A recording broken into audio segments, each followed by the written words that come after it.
Hello दोस्तों, आप सबका स्वागत है आपके अपने ही channel true smile in gardening में। फ्रेंड्स, मैं हूँ ममता शर्मा, आपकी गार्डनर दोस्त। मैं आपके लिए इंफॉर्मेटिव वीडियो लेकर आती रहती हूँ। सो जिन लोगों ने अभी तक मेरा चैनल सब्सक्राइब नहीं किया है, सब्सक्राइब कर लें, बेल आइकन प्रेस कर दें ताकि जब भी नया वीडियो लेकर आऊँ सबसे पहले आपको नोटिफिकेशन मिले। चलो स्टार्ट करते हैं अपना आज का वीडियो।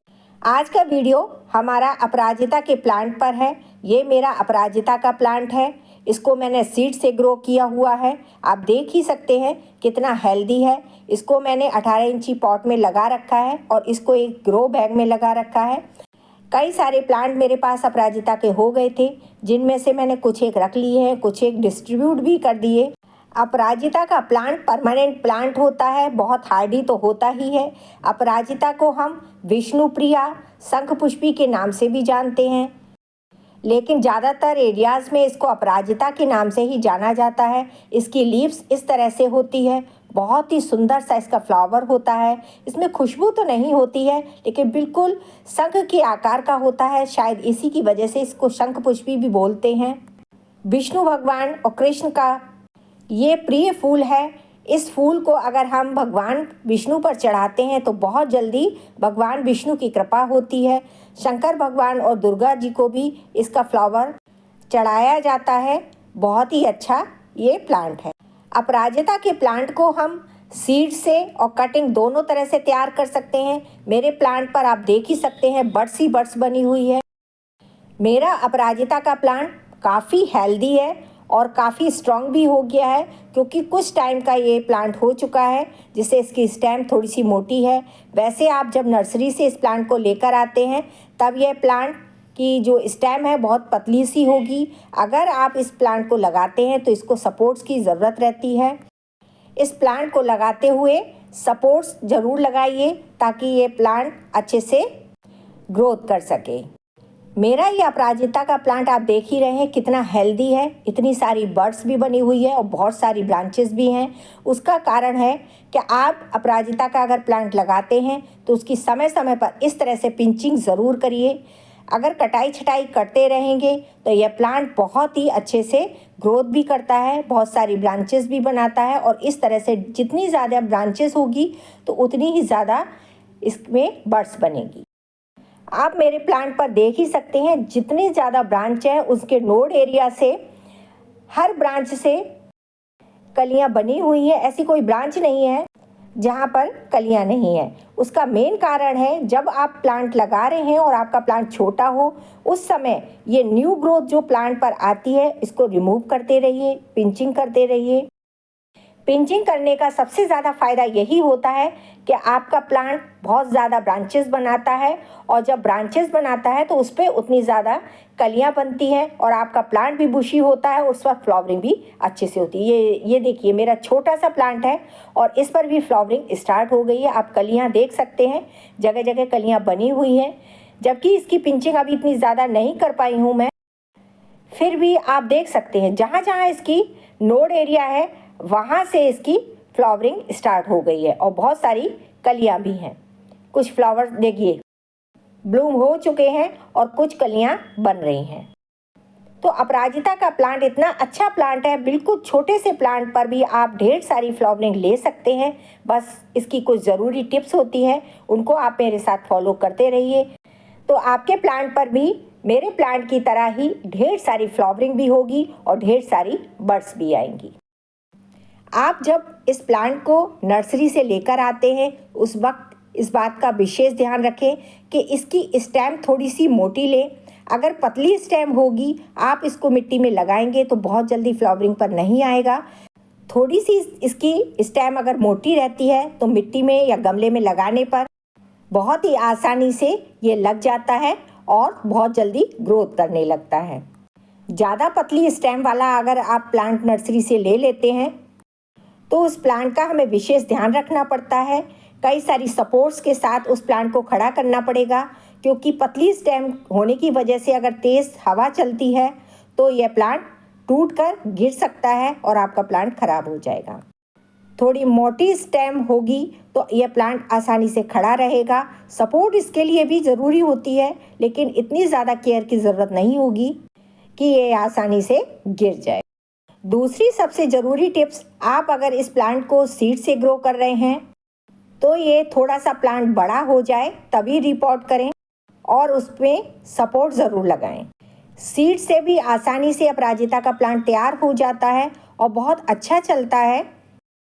ये सारे प्लांट मेरे सीड से ही तैयार किए हुए हैं, क्योंकि आप जानते हैं अपराजिता पर फलियां बहुत ज़्यादा बनती हैं और जब वो हरी हरी फलियां पककर पीली हो जाएं तब उनको अगर हम तोड़कर रख लेते हैं तो फिर उनके सीड से आसानी से हम नए प्लांट तैयार कर सकते हैं। अपराजिता का फूल बहुत सुंदर लगता है, इसमें खुशबू तो नहीं होती है लेकिन बिल्कुल संख के आकार में होता है।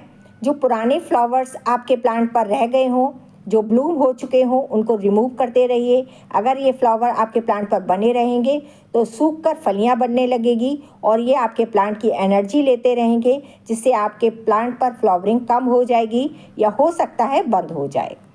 अपराजिता का जो फ्लावर है वो एक दिन के लिए ही प्लांट पर खिलता है और ये दूसरे दिन सूख जाता है, लेकिन गिरता नहीं है। अगर ये प्लांट पर बना रहेगा तो इससे क्या होगा, पुराना जो फ्लावर ब्लूम हो चुका है उनसे फिर फली बनने लगती है और आपके प्लांट पर जब फलियां बनने लगेंगी तो फिर प्लांट आपका फ्लावर बनाना बंद कर देता है और वो फलियां बनाने में लग जाता है।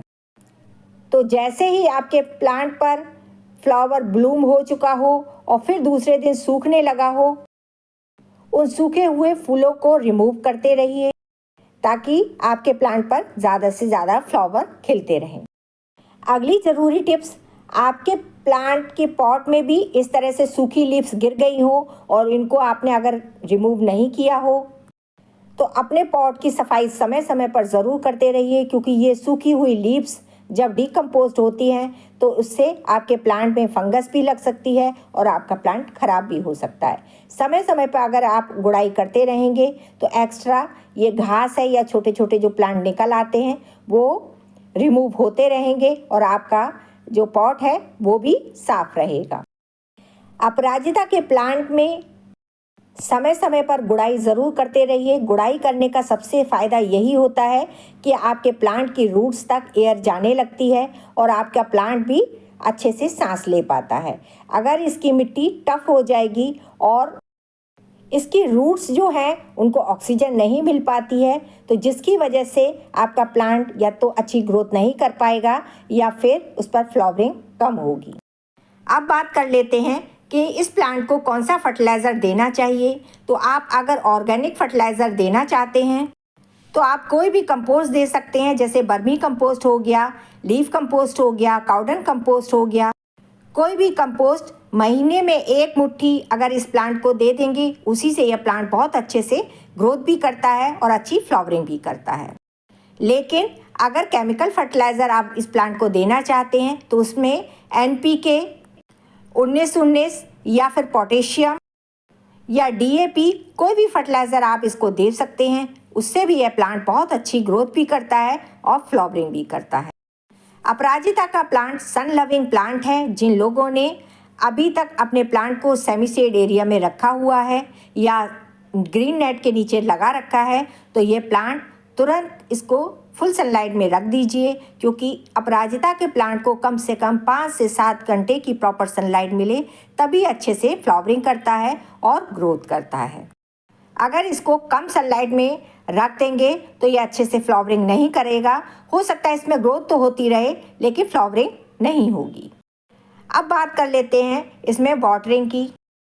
अपराजिता के प्लांट में डेली वाटरिंग करना ज़रूरी है। अगर आप एक दिन भी इसमें पानी देना भूल जाते हैं तो इसमें बहुत जल्दी इसकी लीव्स येलो होकर गिर जाती है या हो सकता है आपका प्लांट बिल्कुल लटक जाए। मरेगा तो नहीं लेकिन आपका प्लांट बिल्कुल डल हो जाएगा और उसकी सारी लीव्स येलो होकर गिरने लगेगी। लेकिन आप दूसरे दिन जैसे ही इस प्लांट को पानी देते हैं फिर से इसमें नई ग्रोथ स्टार्ट हो जाती है और ये हेल्दी हो जाता है। अपराजिता के प्लांट को वाटरिंग तो पसंद है लेकिन ओवर वाटरिंग बिल्कुल पसंद नहीं है। अगर आप इसके पॉट में पानी भर कर रखेंगे तो आपका प्लांट बहुत जल्दी गल कर ख़राब हो जाएगा या फिर रूट रॉट का शिकार होकर मर जाएगा। तो अपराजिता के प्लांट को लगाते वक्त इसकी मिट्टी वेल ड्रेन बनाएं, जिससे यह प्लांट आसानी से ग्रोथ भी कर सके और आप जो भी पानी इसकी मिट्टी में देंगे वो जितना इसको ज़रूरत हो ले ले और बाकी का इसके पॉट से बाहर निकल जाए। तो फ्रेंड्स, आपको ये मेरी जानकारी कैसी लगी? अच्छी लगी हो तो मेरे वीडियो को लाइक कीजिए, शेयर कीजिए। मेरे चैनल पर पहली बार आए हैं तो सब्सक्राइब ज़रूर करें। मिलते हैं अगले वीडियो में। बाय।